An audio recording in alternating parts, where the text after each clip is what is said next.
Hello, my friends, and welcome back. Thank you very much for being with me again today. I have to clap a little bit here because the main sponsor of Ukraine scuffle with Russia revealed itself, and that is the one I've been talking about for some time, all the time actually, and that is Great Britain, and that's London. And I've been posting some videos, obviously, where I was talking about cracks, not butt cracks, but cracks uh, within the so-called monolithic West, where you have certain countries where they disagree with one another, how they proceed with Ukraine and Russia, and how the sanctions affect each country differently. So we have here Great Britain, which is the main sponsor, the one which I think it was the one that actually, together with United States, pushed and better said, prevented Ukraine to implement the Minsk agreements, at which were signatories as guarantors was Germany and Italy. I'm sorry, Germany and France, not Great Britain or United States. So the Ukraine did not do anything about it because the sponsors told them, forget about it. We're not in it. You're not going to do what they told you to do and what you signed. That's my assessment of this. So based on whatever I observed and the knowledge I accumulated. So here is the how they reveal themselves, and they reveal themselves and the cracks within the so-called alliance, and we stick together, G7, NATO, European Union, with monolithic West and all that. So this comes from the Telegraph, Telegraph. All right, from today, June 25th, 2022. And I'm reading the title. West must not sell out Ukraine, says Liz Truss in swipe at Emmanuel Macron. Now, personal assessment of this individual, who unfortunately is the foreign minister, I think, of Great Britain, and who is an average Joe. Below, I would say, is about 86 IQ. I would give her that. Say whatever, that's my assessment of that individual based on her statements and her knowledge when she was asked questions without any teleprompter. So I have that right to assess it, as you have your right to assess my level of intelligence as well. Free world, free people, right? All right, so Liz Truss has warned leaders, including Emmanuel Macron, that the West cannot, and I'm quoting, sell out Ukraine for a quick end to the war, calling on G7, NATO, and the NATO countries to commit more arms and funding to the country. Well, maybe they don't have the same interest as you have. How about that? Maybe they don't wanna. Sue me. All right, in a joint article for the Telegraph with Dmytro Kuleba, the Ukrainian counterpart, the foreign secretary said Vladimir Putin, the Russian president, will, and I'm quoting, only be serious about negotiations once the Ukrainian people have pushed his troops back. So Putin right now is just making jokes. Hey, hey, let me tell another joke, buddy. And you got to get serious with, hey, oh, we're losing. Let's be serious now. Throw everything, push that. All right, so it's going to be serious. Right now, he's just not serious. Just playing games. All right, and then when pushed back his troops will not be pushed back. What's her name? Truss? Liz? I will call you Liz. Liz, they will not be pushed back. And you know that. Everybody knows that. That's why they're like, how long do you want us to go with this? How long the Ukrainian people should be, and Russians lose personnel, and how long? Well, they don't care because that's not their children. That's one thing. All right, let's go here. Further, the pair, Liz and what's his name, Kuleba, Liz and Kuleba, the pair added, and I'm quoting, the Ukrainian people do not have the luxury to feel fatigue. says Liz and the Kuleba. Do not have the, they tell them what, you don't have the luxury to do that. Go and fight, go and die, basically. Nor can the rest of the free world. What's the free world? Which one is it? Say again? What? What's the free world? Yeah, free world, my ass. If I go outside and I say what I want to say about the free world and about what I really want to say, these guys are going to just do a lot of things to me. The free world. Oh, it's limited freedom. Yeah, by whom? Who limits my freedom? The society. Yeah, really? Don't start with that. I don't want to get in too much trouble. The key word is too much.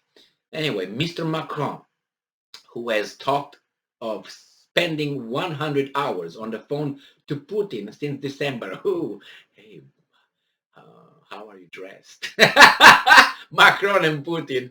Oh my God, what are you wearing? Those red pants? Oh, panties. All right, so Ukraine to make concessions. So there were 100 hours of talking. Oh my God, more than me and my mom.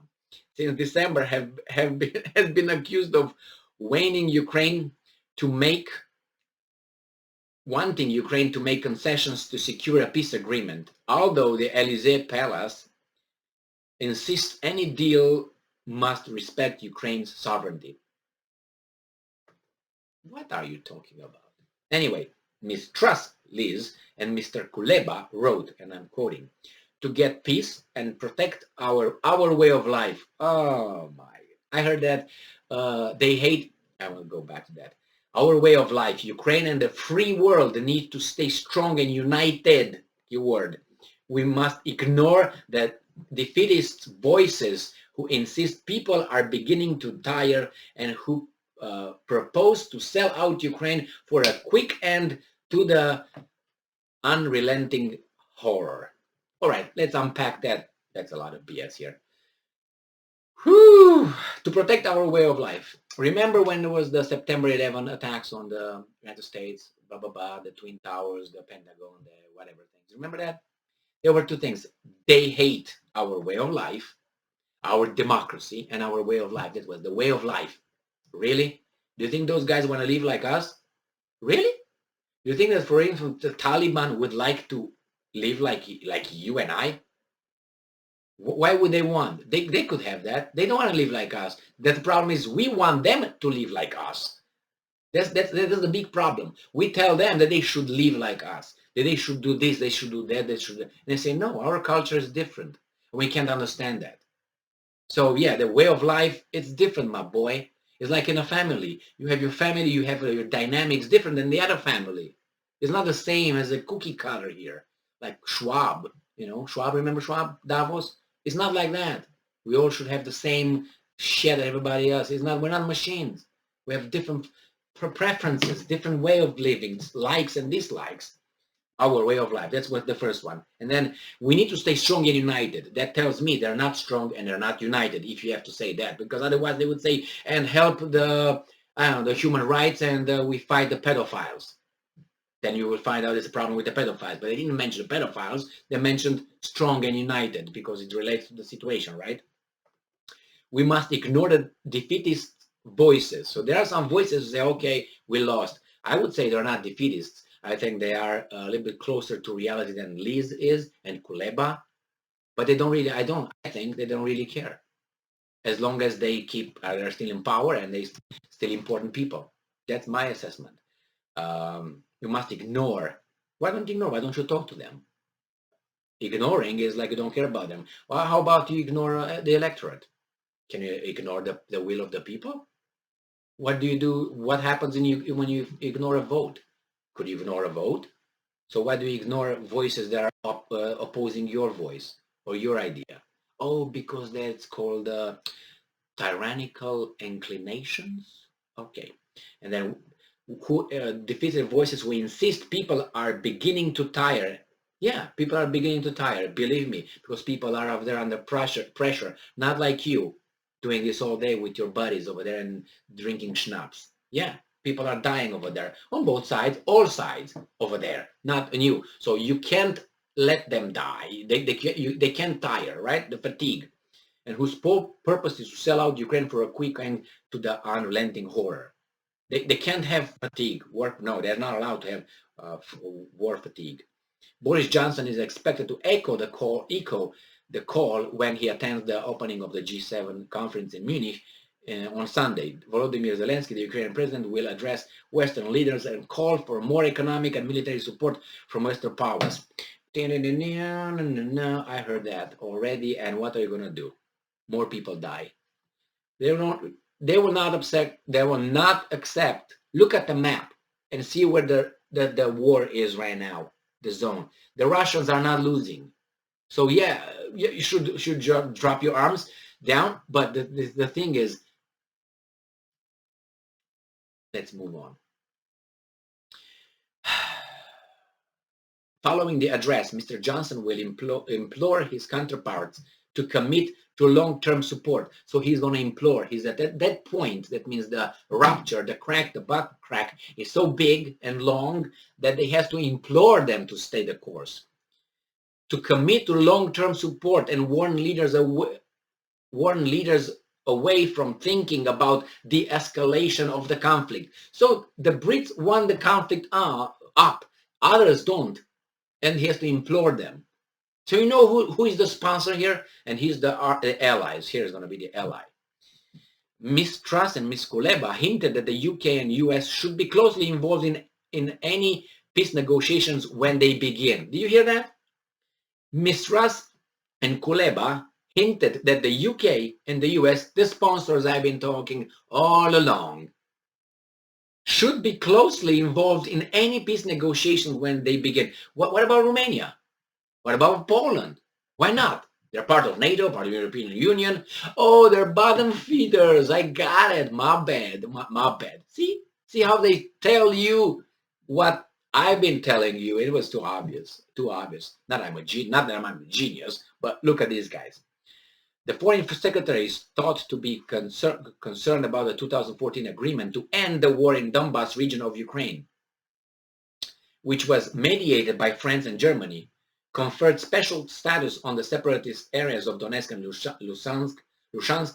Luhansk, and said these territories to Putin. No, they would have been in Ukraine. No territory was given to Putin.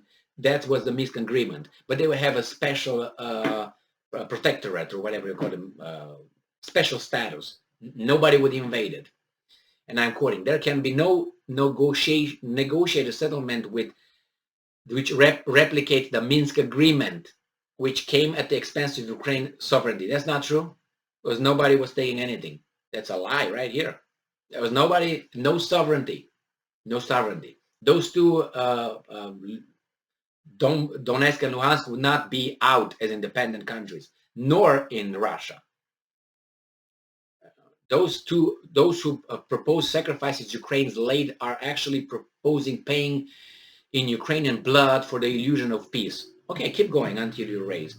That's the alternative. It will be a mirage unless accompanied by restitution of Ukrainian territory at the containment of Putin imperialism. Now they will not give you anything back. Be certain about that. After how many people died and how many lives were destroyed, they will not give you anything back. It's all done. You had 8 years to do that. Remember, 2014 to 2022, February 24th. It's too late, buddy. Too late. Ms. Truss and Ms. Kuleba said it was imperative that the G7 and NATO this week demonstrated their commitment to Ukraine will never be surpassed by Putin's determination to seize it. Okay. That means increasing and speeding up their supply of heavy weapons, money, I would add, continuing to sanction all those colluding in Putin's war, and cutting off imports of Russian energy completely, they added. Do they understand that that's an alternative world out there? That's another alternative club, this formation, that's getting ready. They don't understand that. It's why ideology shadows the brain of these guys, and they don't think clearly. They think in ideological ways, not in reality, in the field way. That's why they're losing. That's why they're off target most of the time. The UK and other European leaders all want to see the same thing, a democratic, sovereign, and thriving Ukraine, this is propaganda, blah, blah, blah, blah, that is able to defend itself against further aggression. The Prime Minister official spokes, blah, blah, blah, blah. This is just, okay, like this, you know. And then the PM, Prime Minister, visited Kiev last week for discussions with President Zelensky, who made it clear that Ukraine has no interest in surrendering sovereignty. That's good, but before that, there were the French president. It was the Prime Minister of Italy, Draghi, right? It was Macron, Draghi, and the Chancellor of Germany, Olaf Scholz. I don't mention the Romanian president, what's his name, Klaus Johannes. That's bottom feeder right there. But it's just, I'm just saying that it's just, they just change everything that's, that the reality. It contradicts the reality. And what are they going to do about it? It was somewhere here where I read, but I don't want to keep you from that, where they said that it seems like the Ukraine, the Great Britain is it seems like is the greatest ally of them. I found it. Although other world leaders have also visited Mr. Zelensky in Kiev, Mr. Johnson has sought, where is that? Oh my God. I got it, it's right here. Has sought to portray Britain as Ukraine's closest ally. So I'm reading again. Although other world leaders have also visited Mr. Zelensky in Kiev, Mr. Johnson has sought to portray Britain as Ukraine's closest ally. There you have it. Thank you very much for being with me again today. It was very interesting, long video, but a lot of information and clear coming from the horse's mouth right there. The Ukraine has to keep doing what they're doing, means dying, and the Russians are going to continue doing that, advancing, and they are not allowed to have war fatigue or anything like that. They have to do it because that's a big rupture somewhere in the Western monolithic alliance, as I said before, NATO and European Union, and that's going to be broken. As I said, when things hit the fan, it's going to be a bad day, because that's going to be when the winter shows up. It's going to be like, hello, I'm here, I'm home. What are you going to do then, Germany and Europe? You're going to say, that's it, no more sanctions, we need all that gas. Thank you very much for being with me again today. Stay strong, stay smart, look for the truth and be just. And we know who they are. We knew all along. It was not a, oh my God.